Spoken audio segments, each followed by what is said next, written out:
Tu es tellement fidèle. Tu es tellement fidèle. Tu es tout puissant. Tu ne changes pas, Dieu. Vérités sont tes promesses. Vérités sont tes promesses. Tu es tout puissant. Tu ne changes pas, Dieu.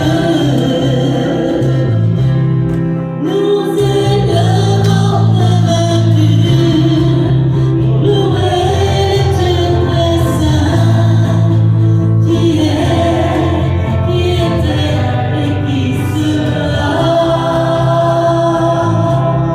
Nous élevons tes mains pures pour louer Dieu très saint, qui est, qui était et qui sera.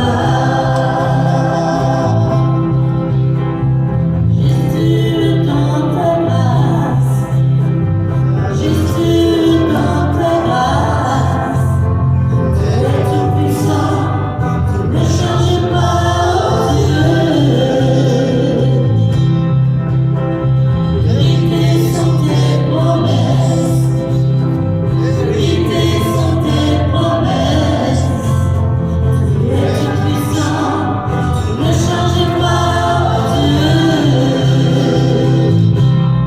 Nous élevons tes mains pures pour louer Dieu très saint, qui est, qui était, qui sera.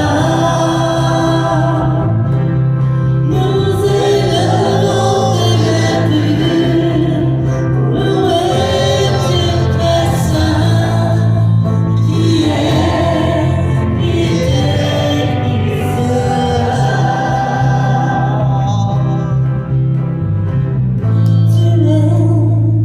Tu étais, tu seras toujours. Tu es, tu étais, tu seras toujours. Tu es, tu étais, tu seras toujours. Tu es, tu étais, tu seras toujours. Nous élevons tes mains pures pour louer Dieu très saint, qui est, qui était, qui sera. Nous élevons tes mains pures pour louer Dieu très saint, qui est, qui était et qui sera.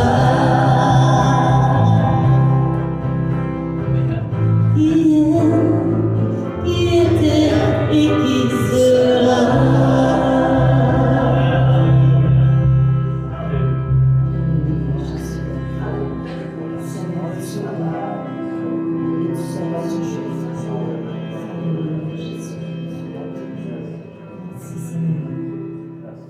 Seigneur, viens prendre toute la place en ce lieu. Que ton Saint-Esprit puisse venir visiter chaque personne qui nous écoute, chaque personne qui est ici. Et Seigneur, tu connais mieux que quiconque chaque besoin. Tu es venu pour délivrer, pour guérir et restaurer le cœur brisé. Et ce matin, on t'invite. Viens prendre la première place dans nos vies. Prends toute la place. Alléluia. Que ton esprit puisse venir inonder ce lieu et qu'on puisse ressentir comme cette femme qui a touché le bord de ta robe, qu'on puisse sentir ta présence. Mon lieu de ta présence, nous avons besoin de toi. Dans lieu de ta présence, nous avons besoin de toi.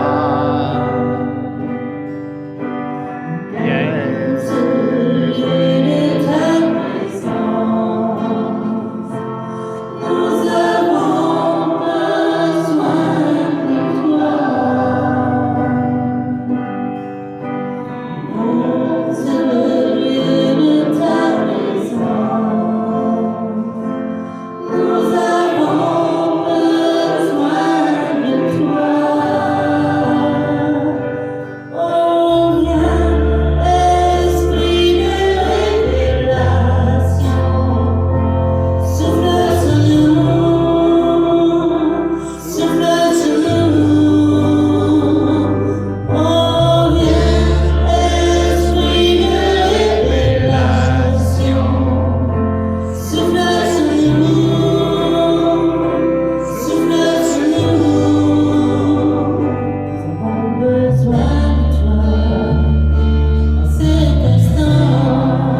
que lorsqu'on suit le Seigneur, il nous appelle à marcher sur les eaux.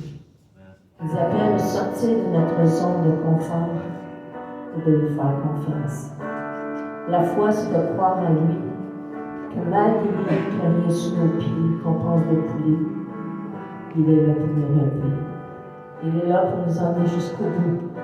Et moi, je sais qu'un jour mes yeux verront celui que j'ai adoré. Amen. Amen.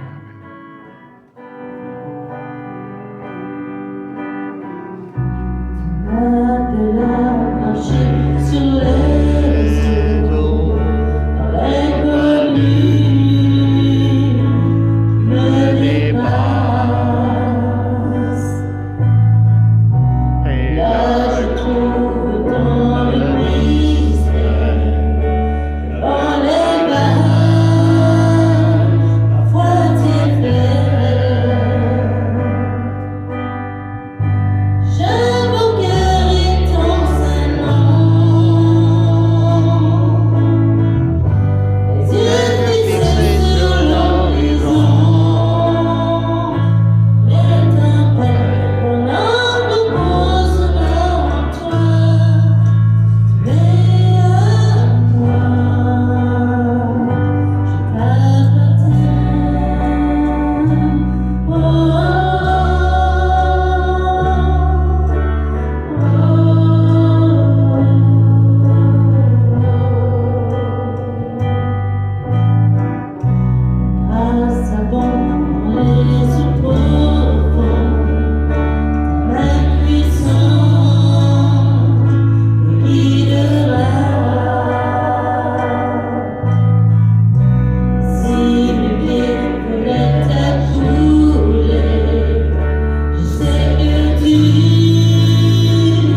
semaine, on est là.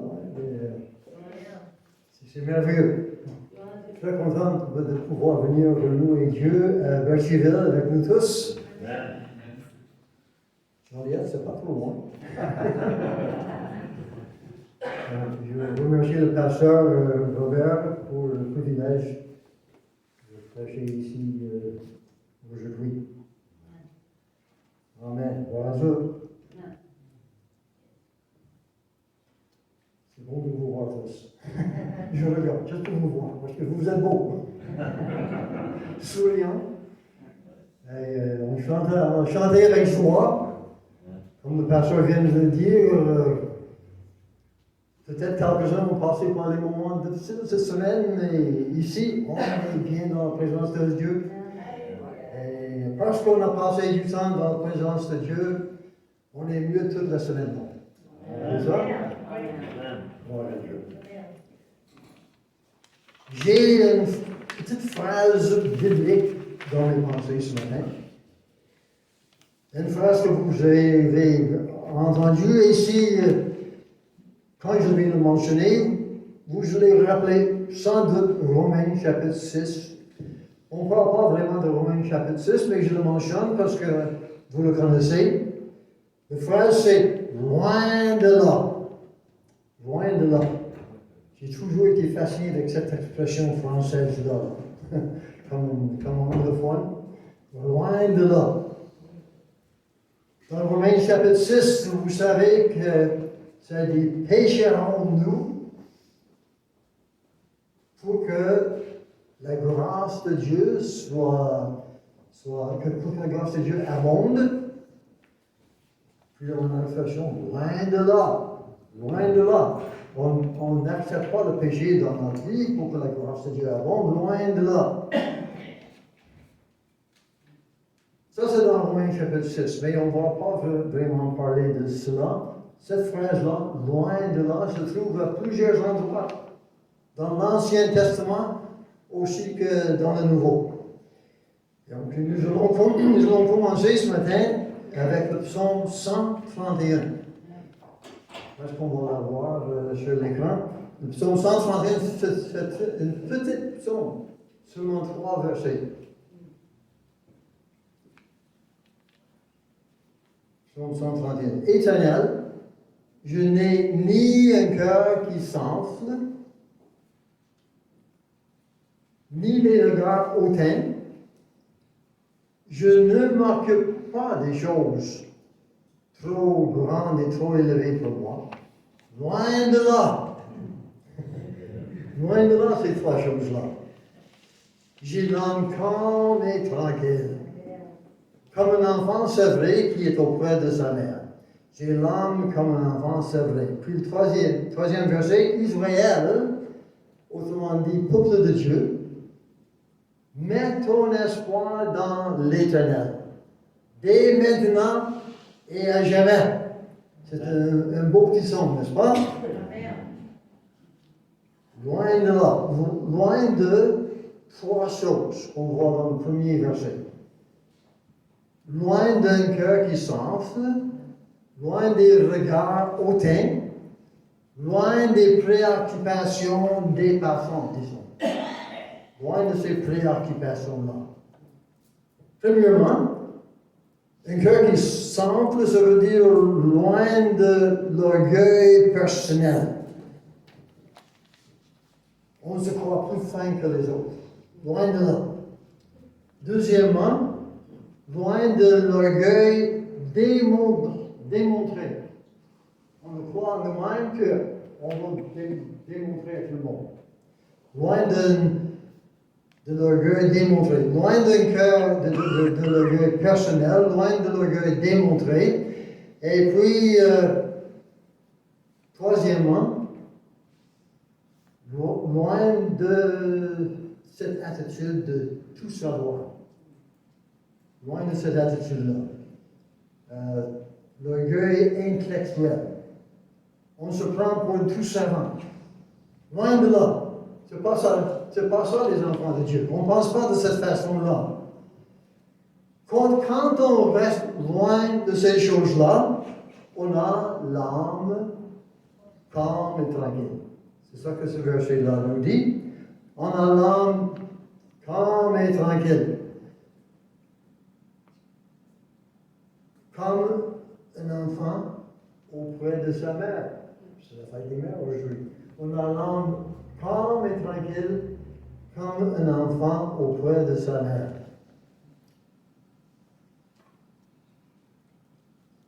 Quelqu'un dirait peut-être, mais si on s'éloigne de ces choses-là, on s'éloigne de, on m'a dit l'orgueil, mais si on s'éloigne de cette confiance en soi-même, moi je suis capable. Hein? Si on s'éloigne de cela, il y en a qui vont nous dire, même les livres qui ont été écrits, et ces livres se répandent beaucoup, on les voit dans toutes les librairies, toutes les bibliothèques. C'est ce qui nous exhorte d'avoir confiance en soi-même. Il faut avoir confiance en soi-même.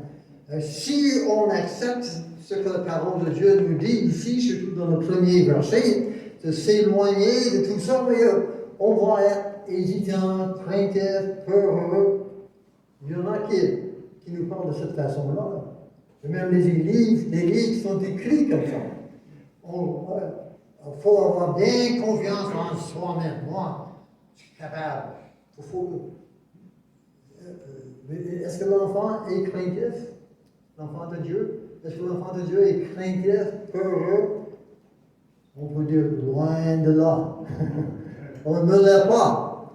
On ne l'est pas, mais comment ça qu'on ne l'est pas? Nous connaissons tous, je pense, le verset d'Écriture qui nous dit, l'enfant de Dieu peut déclarer ouvertement, je peux tout. Amen. Je peux tout. On n'a pas peur de le dire, je peux tout, parce que la Bible nous dit, Philippiens 4, 13, oui, je peux tout par celui qui me fortifie. C'est ça qui fait toute la différence, n'est-ce pas? Je peux tout par celui qui me fortifie. Pas parce que moi je suis capable du tout, c'est parce que Christ vit en moi. Il vit en moi. Je peux tout par celui qui me fortifie. J'aime le verset de la Bible qui se trouve dans les Proverbes. Proverbe 21, le premier verset. Le méchant, ceux qui ne connaissent pas Dieu, le méchant prend la fuite quand il sent qu'on le poursuive. Le méchant prend la fuite sans qu'on le poursuive. Mais le juste, ce qui est justifié par la foi en Jésus-Christ, le juste a de l'assurance comme un jeune lion. Le juste a de l'assurance comme un jeune lion. Dans notre psaume 131,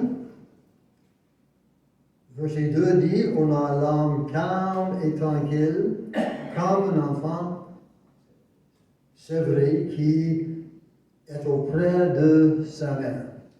La relation d'amour entre un enfant et sa mère sert d'illustration dans la parole de Dieu.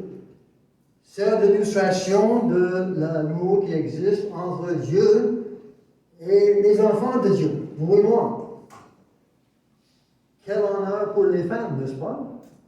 La parole de Dieu prend cette relation-là, une femme et ses enfants, comme illustration de l'amour qui existe entre Dieu et les enfants de Dieu. C'est la parole de Dieu qui le dit. Donc, les femmes, les mères de famille sont honorées dans la parole de Dieu de cette façon-là. Nous sommes calmes et tranquilles auprès de Dieu, comme un enfant auprès de sa mère. Ésaïe, chapitre 49, verset 15. Je pense qu'on va l'avoir aussi sur l'écran. Ésaïe 49, verset 15. Une femme oublie-t-elle l'enfant qu'elle allait? N'a-t-elle pas pitié du fruit de ses entrailles? On ne peut pas imaginer une femme qui oublie son enfant. Cet amour maternel qui est inné dans les femmes, ça nous dépasse. C'est tellement grand. Je pense que nous, les hommes, on ne peut pas vraiment saisir cet amour-là. On aime nos enfants aussi, les hommes, c'est sûr. C'est inexplicable, mais une femme, l'amour qu'elle a pour ses enfants, ça nous dépasse. C'est tellement grand. Mais Dieu prend cela comme un exemple. Comment Dieu aime nous tous, qui sommes nés de nouveau, nous ses enfants. N'a-t-elle pas pitié du fruit de ses entrailles? Mais si elle pourrait, si elle peut oublier, si elle arriverait, quand elle l'oublierait, Dieu nous dit, même là, moi, dit Dieu, je ne t'oublierai point. C'est merveilleux de savoir. C'est constaté dans la parole de Dieu. Moi, je ne t'oublierai point. Et nous pouvons dire, loin de là. Quel honneur, encore pour les femmes, que la parole de Dieu nous parle de cette façon-là. Dieu va venir nous partager quelque chose à ce sujet-là.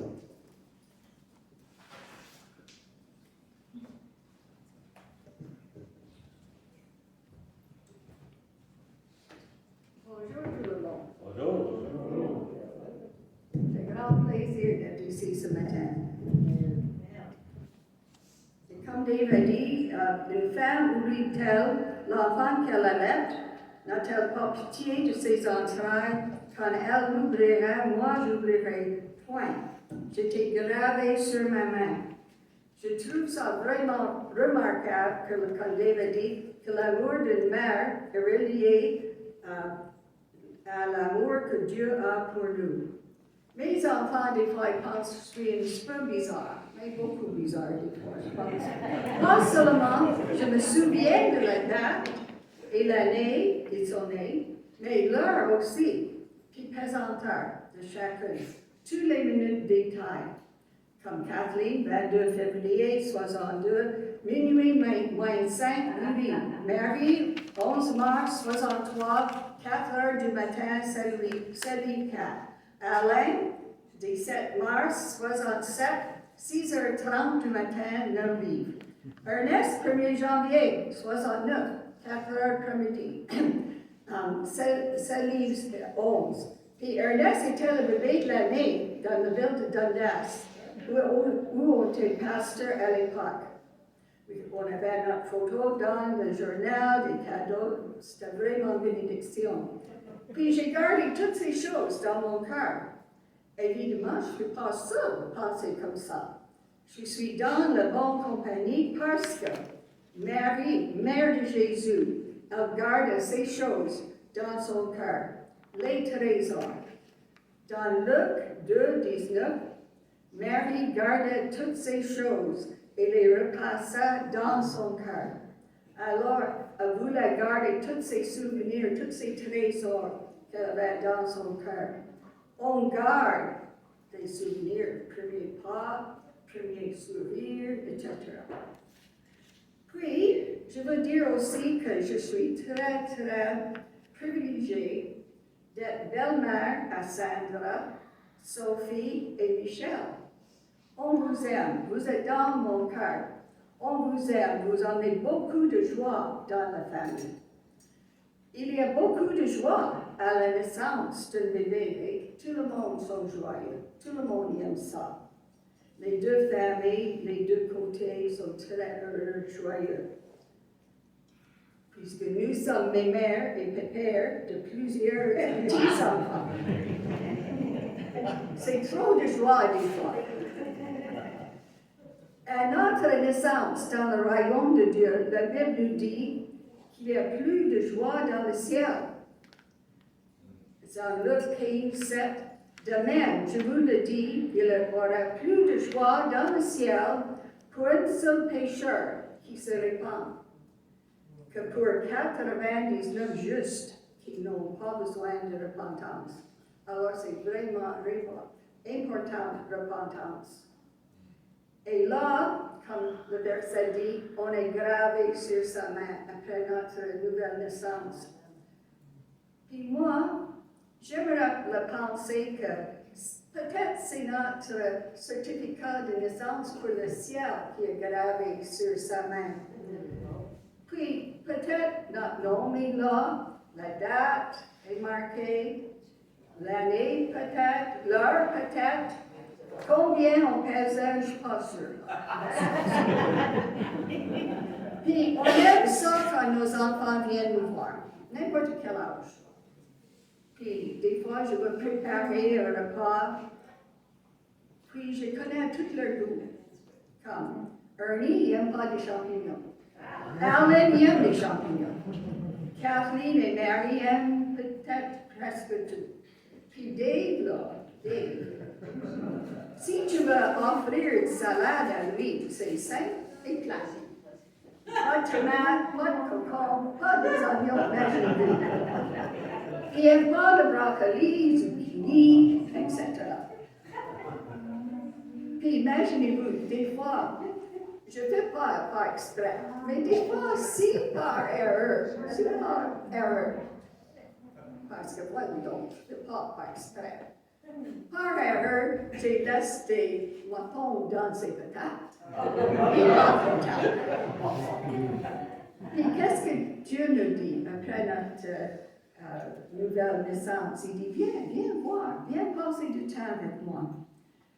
Et viens avec audace devant le trône de Dieu. Il nous connaît de quoi on est formé.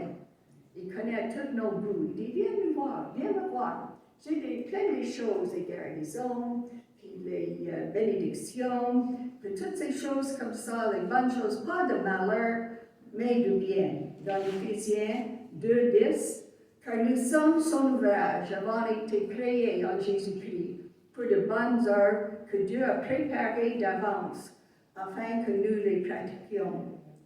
Puis, les bénédictions, ce n'est pas juste pour nous autres, c'est pour bénir nous autres aussi, mais pour bénir tous ceux qui sont autour de nous. Comme Romain.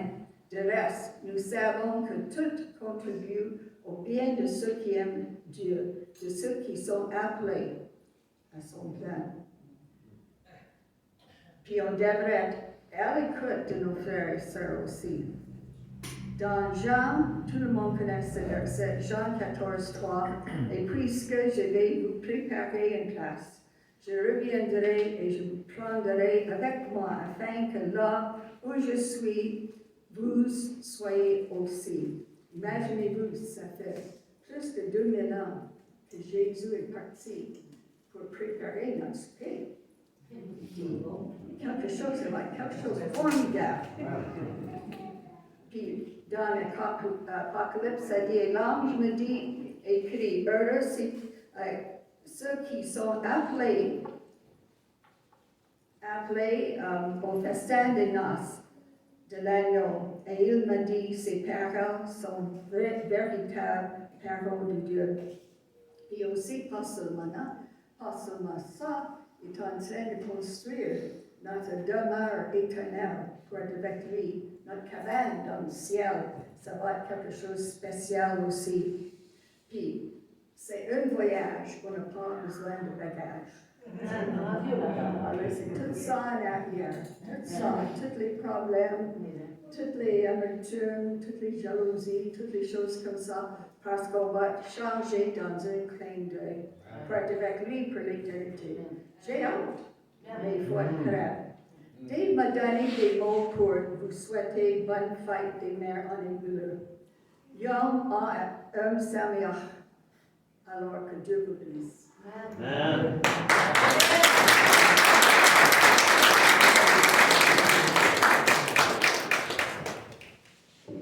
Amen. Hey, je suis béni.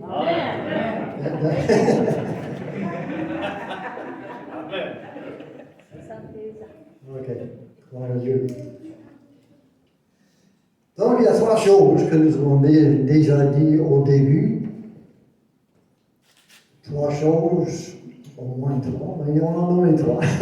Les choses dont on doit s'éloigner. Et quand on s'éloigne de ces choses-là, on a l'âme calme et tranquille, comme un enfant auprès de sa mère. Nous, auprès de Dieu, on a l'âme calme et tranquille, comme un jeune lion. Le lion de la tribu de Juda, celui qui vit en nous. Donc, on peut dire, je puis tout, par celui qui me fortifie. Nous allons regarder maintenant dans Josué, dans l'Ancien Testament encore. Dans Josué, chapitre 24, et le verset 16. Oui, ok. Le peuple répondit et dit, loin de nous, loin de là, loin de nous, la pensée d'abandonner l'Éternel et de servir d'autres dieux. Autrement dit, on s'éloigne de, on peut dire, l'idolâtrie. Tout ce qui peut déplacer Dieu dans notre vie. On s'éloigne de ces choses-là. Tout ce qui peut déplacer Dieu. Je l'ai dit comme ça par exprès. J'aurais pu dire tout ce qui remplace Dieu dans notre vie. Ça serait une idole, bien sûr. Si ça remplace Dieu dans notre vie, pas besoin de ça. Si on remplace Dieu dans notre vie, c'est une idole qui remplace Dieu. Mais je n'ai pas dit remplacer. Ce matin, j'ai dit tout ce qui déplace Dieu dans notre vie. C'est déjà une petite idole. N'est-ce pas? Vous comprenez ce que je veux dire avec ça? Je sais que ce n'est pas tout à fait correct, Seigneur, mais touche-toi un peu, moi. Je vais faire ça juste temporaire. On ne dirait pas comme ça, mais c'est peut-être ça qu'on a dans notre cœur, des fois. Vous comprenez ce que je veux dire avec ça? Remplacer, bien sûr, mais déplacer aussi. Il faut s'éloigner de tout ce qui peut déplacer Dieu dans notre vie. On peut penser à beaucoup d'exemples. Abaisser quelqu'un d'autre. Excusez-moi Dieu, mais ce gars-là, cette femme-là, elle me dérange. Excusez-moi juste un moment. Abaisser. On s'éloigne de ces actions-là. On peut dire, oui, que ça pourrait être comme une idole pour nous. Si on a l'habitude même de le faire, est-ce que ça peut arriver? Qu'on prenne l'habitude d'abaisser les autres. Sacré, blasphémé, vulgarité. Non, l'enfant de Dieu n'a pas de tel langage. On ne parle pas comme ça. Sacré, blasphémé, vulgarité. On s'éloigne, excusez-moi Dieu, mais il faut que je le dise. Je comprends, Seigneur, je suis fâché. On ne parle pas comme ça, l'enfant de Dieu. On n'a pas ce langage. On peut même parler de la loi. Seigneur, je sais que j'en ai déjà assez, mais juste cette fois-là, donc tasse-toi un peu, Seigneur. On déplace Dieu. Tricher, un petit mensonge blanc. C'est pas si grave que ça. Après tout, non, personne ne parfait. On dit ça peut-être trop souvent. Non, personne de parfait, donc si je dis ça, tu vas comprendre, Seigneur, on tasse-toi un peu juste temporairement. Pendant que je me... Comment on dit ça en français? Là, pendant que je m'exprime un peu. Que je dise ce que j'ai dans mon cœur. Non.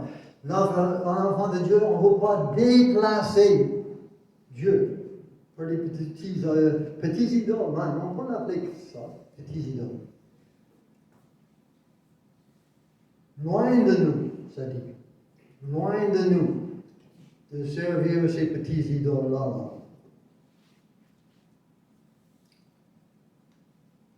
nous, on s'éloigne de ces choses-là. Et Dieu a quelque chose à dire là-dessus. Nous, si on prend nos propres efforts, on essaie de s'éloigner, on ne réussit pas. On ne réussit pas. Mais Dieu dit, dans Psaume 103, je pense, autant que l'Orient est éloigné de l'Occident, l'Est de l'Ouest, autant Dieu éloigne de nous nos transgressions. C'est merveilleux de le savoir, n'est-ce pas? Ce que par nos propres efforts, on ne réussit pas de faire tout ce qu'on veut faire, toute la volonté de Dieu. Mais Dieu fait, c'est Dieu qui le fait. Autant Dieu éloigne de nous nos transgressions. Autant que l'Orient est éloigné de l'Occident. Le psaume 58, encore dans l'Ancien Testament, dans les psaumes, est-ce que donc, ça dit, écoutez bien, psaume 58, verset 2 dit, est-ce donc en vous taisant, que vous rendez la justice? Ça nous fait réfléchir, ce verset-là. Est-ce qu'en vous taisant que vous rendez la justice? Est-ce que ainsi que vous jugez avec droiture, en vous taisant, fils d'homme? Psaume 58, verset 2. Puis le verset 3 commence avec notre petite phrase. Verset 3 dit, loin de là. Puis ça continue par après. On l'a pas sur l'écran, mais ça continue pour plusieurs versets pour nous parler de toutes sortes de rébellions, de péchés, et tout ça. Donc, on ne prend pas le temps de lire tout ça. Mais est-ce qu'on se taise? Est-ce donc en vous taisant que vous rendez la justice? Loin de là, la parole de Dieu nous dit. Pensez-vous que même dans nos églises évangéliques, pas Birchville, Birchville c'est différent, mais même dans nos églises évangéliques, pensez-vous qu'aujourd'hui on commence à éviter de prononcer, de déclarer ouvertement la vérité? Quelqu'un sera peut-être offensé. Est-ce qu'on est hésitant peut-être d'appeler le péché? Quelqu'un serait peut-être offensé si on le dit comme ça. Donc, est-ce qu'on évite, même des fois peut-être dans les églises, pas en général, dans les églises, même évangéliques, qu'on ne parle pas, on n'avertit pas contre le péché comme ça. On ne dit pas toute la vérité comme on devrait le dire. Est-ce que ça peut arriver, pensez-vous? La parole de Dieu nous dit, est-ce donc en vous taisant que vous rendez la justice? Puis ça dit, loin de là. On doit présenter, prêcher toute la parole de Dieu, n'est-ce pas? Vous êtes d'accord avec moi? Oui. Loin de là, la parole de Dieu nous dit. Nous devons déclarer la vérité et s'éloigner de tout ce qui est contraire à la parole de Dieu. Pourquoi que Dieu nous dit ces choses-là? C'est pas mieux si Dieu nous dit seulement les plaisanteries. Pourquoi que Dieu nous parle comme ça, dans sa parole? Ce n'est pas moi qui le dis, c'est la parole de Dieu. Pourquoi que Dieu nous parle comme ça? Mais Dieu nous dit pourquoi. On peut lire maintenant dans le Nouveau Testament, dans Jean chapitre 15, verset 11. Dans les versets précédents, il parle de toutes sortes de commandements de Dieu, comment nous devons obéir aux commandements de Dieu, et obéir aux commandements, et puis éviter de désobéir. Okay? Puis après avoir dit tout ça, Jésus dit, dans Jean 15, 11, je vous ai dit ces choses afin que. Donc Dieu nous dit pourquoi il parle comme ça. Je vous ai dit ces choses afin que ma joie soit en vous. Dieu veut que nous soyons remplis de joie. Je vous ai dit ces choses afin que ma joie soit en vous et que votre joie soit parfaite. Amen. C'est ça que Dieu veut pour nous. Dieu veut que nous vivons dans la joie comme ses enfants. Dans le chapitre suivant, dans l'évangile selon Jean, Jean 16, on n'a pas sur l'écran, mais Jean 16, 21, la femme, lorsqu'elle enfante, éprouve de la tristesse. Encore une fois, les hommes ne peuvent pas vraiment comprendre. Et toutes les femmes disent Amen. La femme, lorsqu'elle enfante, éprouve de la tristesse. La parole de Dieu nous dit, parce que son heure est venue. Mais, lorsqu'elle a donné le jour à l'enfant, elle ne se souvient plus de la souffrance. À cause de la joie. On a sur l'écran un peu tout. À cause de la joie qu'elle a de ce qu'un homme est né dans le monde. À cause de la joie. C'est que Dieu veut pour nous, la joie. La joie. On était dans la tristesse, ok, mais maintenant, nous sommes nés de nouveau en nous éloignant du péché, de la rébellion, de tout ce qui est contraire à la parole de Dieu. En nous éloignant de ces choses-là, on a la joie. Ça me dépasse, mais dans l'autre verset que nous avons lu, ça dit même la joie parfaite. La joie parfaite, on reconnaît qu'en Dieu c'est parfait. C'est cette joie qui agit en nous. Et Dieu veut que nous vivons dans la joie. Le verset suivant, dans Jean 16, verset 22, oui, ça dit ici, vous donc aussi, la femme a eu de la tristesse, mais quand l'enfant est né, elle a de la joie, puis il dit, vous donc aussi, vous êtes maintenant dans la tristesse, Jésus a dit juste avant son ascension, le Christ ressuscité a dit ça à ses disciples, vous êtes maintenant dans la tristesse, mais je vous reverrai. Et votre cœur se réjouira. Votre cœur se réjouira. Et nul, cette phrase-là est vraiment merveilleuse, nul ne vous ravira votre joie. Nul ne vous ravira votre joie. Nul ne vous ravira votre joie. Je viens de me répéter parce que c'est tellement merveilleux. C'est comme ça que Dieu veut que nous vivons.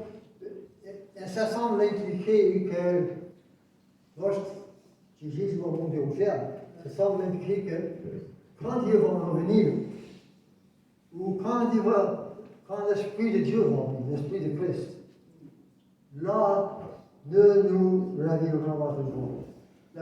L'apôtre Pierre nous dit très clairement que c'est maintenant, que Dieu veut qu'on soit rempli de joie comme ça.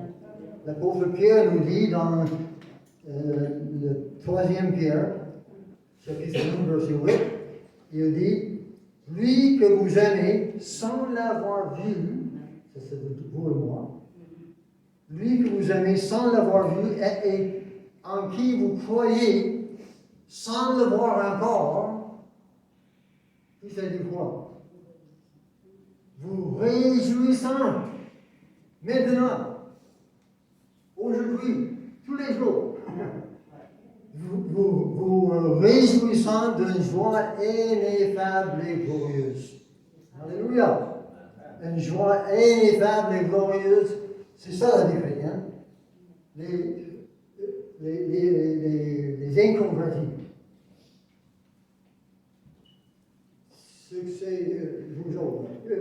C'est ceux qui s'occupent, ceux qui visitent, ceux qui assistent à cette petite église-là. Ils doivent être. La vie doit être plate pour eux. C'est que les inconvertis pensent comme ça. Ils pensent que la vie doit être plate pour eux. Ils ne peuvent pas faire ci, ils ne peuvent pas faire ça. Puis ils vont à l'église tous les dimanches, même dans la semaine. Puis la vie doit être plate pour eux. Mais nous, on sait, loin de là. Loin de là. Nous vivons dans une joie ineffable et glorieuse. Comme la parole de Dieu nous dit, puis on fait l'expérience de cela. Maintenant, ce n'est plus les œuvres de la chair. Ce n'est plus les œuvres de la chair qui agissent en nous. Mais c'est le fruit de l'esprit. Le fruit de l'esprit. Galates 5:22, tout le monde connaît ce verset-là. Le fruit de l'esprit, c'est l'amour, c'est la joie, la paix, la patience, la bonté, la bénignité, la fidélité, la douceur, la tempérance. C'est comme ça que nous vivons comme enfants de Dieu. Toutes ces choses glorieuses-là, en nous, le fruit de l'esprit, parce que Jésus a transformé notre vie. La loi n'a pas contre ces choses, la Bible dit. Mais 1 Pierre 1:8, nous l'avons déjà lu. Je pense à ce mot-là, ineffable. Ineffable. Je ne suis pas francophone de naissance, évidemment. Mais ce mot-là, ça m'a fasciné. Je sais, quand on lit le verset, on sait que ça veut dire, mais je l'ai cherché dans le dictionnaire. Je ne suis pas certain. C'est ce que le dictionnaire Robert, pas le pasteur Robert. Le dictionnaire Robert, j'ai trouvé le mot ineffable, qui ne peut être exprimé par des paroles. Qui ne peut être exprimé, expliqué par des paroles. On ne peut pas le dire, on ne peut pas le saisir pleinement. La joie que nous avons comme enfants de Dieu, qui ne peut être exprimé par la parole, ineffable. Voilà ce que nous avons, voilà la joie que nous avons en tant qu'enfants de Dieu. Et nous pouvons aussi, nous pouvons le vivre pleinement. Nous pouvons faire toute l'expérience de cette joie-là en le cédant à lui. Quand on s'éloigne des choses qui sont contraires à la parole de Dieu, on s'éloigne de ces choses-là, on se trouve à s'approcher de Dieu, n'est-ce pas? En s'approchant de Dieu, en vivant dans sa présence, en se cédant, se confiant à lui par la foi, dans la prière, en toutes choses, même en travaillant à l'usine, à bureau, même à la maison chez nous,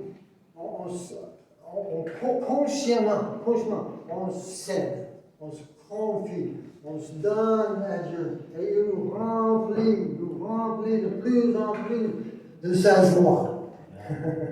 Et c'est merveilleux. Des fois, je parle dans le micro, des fois non, mais vous m'entendez comment? La joie du Seigneur. Nous vivons, nous faisons l'expérience continuellement, constamment de cette joie-là. C'est ça la vie chrétienne. Le monde ne le comprend pas, mais nous le comprenons parce que c'est notre expérience auprès de Dieu. Comme un enfant auprès de sa mère, nous auprès de Dieu, nous sommes remplis de cette joie ineffable et glorieuse. On va l'exprimer un peu. Est-ce que je peux ouvrir ce micro-là, François, et fermer l'autre?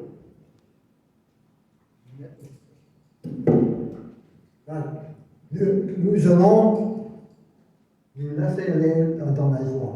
Okay? On va comment puis-je dire ça? Nous allons recevoir pleinement, nous allons faire l'expérience de la joie du Seigneur. On a cette joie-là. Mais des fois, si vous n'êtes pas comme moi, vous n'êtes pas aussi timide que moi. Vous ne l'êtes pas. Je monte ici quand même malgré ma nature. Mais Dieu vit en moi, et en vous aussi, je le sais. Donc, levez-vous. Voulez-vous vous lever? Êtes-vous joyeux? Êtes-vous vraiment joyeux? Et on va exprimer donc. On va laisser tout le monde savoir comment on est joyeux, mais surtout Dieu. Merci Seigneur. Seigneur, on reçoit pleinement cette joie que tu nous donnes. Ok? Tapez les mains avec moi, avec le même rythme. Ok? Alléluia! Merci Seigneur! La joie du Seigneur! Et ma force! La joie du Seigneur! Et ma force! La joie du Seigneur! Et ma force! La joie du Seigneur! Encore joie, la joie du Seigneur! Et ma force! La joie du Seigneur! Et ma force! La joie du Seigneur! Et ma force! La joie du Seigneur! Je ne connais pas vraiment. Mais j'aime la façon qu'il exprime maintenant la joie qu'il a dans son cœur. C'est même qu'on doit tous être un peu plus comme lui. Je ne le connais pas, vous le connaissez sans doute, mais j'aime voir ça. Vous me bénissez. Vous me bénissez. Amen. Encore une fois. Non. Disez-vous, toujours dans le Seigneur. Disez-vous, toujours dans le Seigneur. Disez-vous, toujours dans le Seigneur. Je le répète. Et disez-vous, toujours dans le Seigneur. Disez-vous, toujours dans le Seigneur. Disez-vous, toujours dans le Seigneur. Je le répète. Et disez-vous, toujours dans le Seigneur.